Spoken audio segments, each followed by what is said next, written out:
How did the Sufis of the past manage to eat so little and yet have incredible discipline of learning, memorizing, fighting jihad, etc.? Well, it was a kind of karama.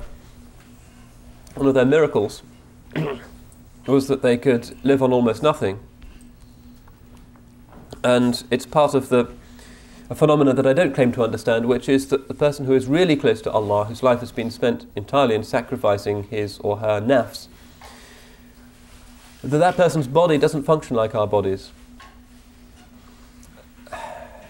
I used to have the privilege occasionally of travelling with one of my shuyukh, who was almost 70 years older than me, and I couldn't keep up with him, because he would, wherever he went, he would teach and have majalis and welcome guests from about 10 o'clock in the morning until about 9 o'clock at night.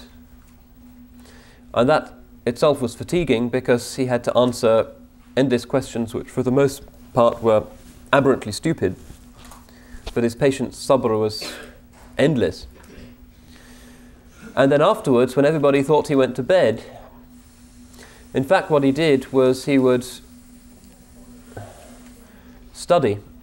He'd read books of ilm, and then he would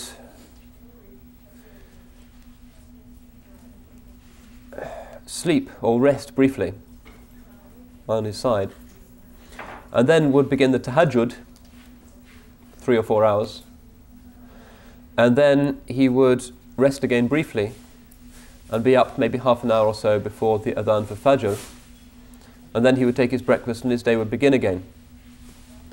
Now after about 2 days of that, I more or less collapsed. I couldn't take it. Here I was, a strong young Westerner, and there was this sort of frail Yemeni, and I was completely wasted. But he would do this all his life. Really didn't sleep, hardly slept. The amount he ate was virtually non-existent, and if you were with him 24 hours a day, you would see that really he ate like a bird. There was almost nothing there. But extraordinary vigor and strength, and that comes from Allah.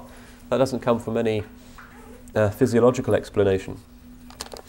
And Allah is Al-Qawi, He is the strong, and the strength of those who are close to Him comes directly from Him, rather than through the asbab.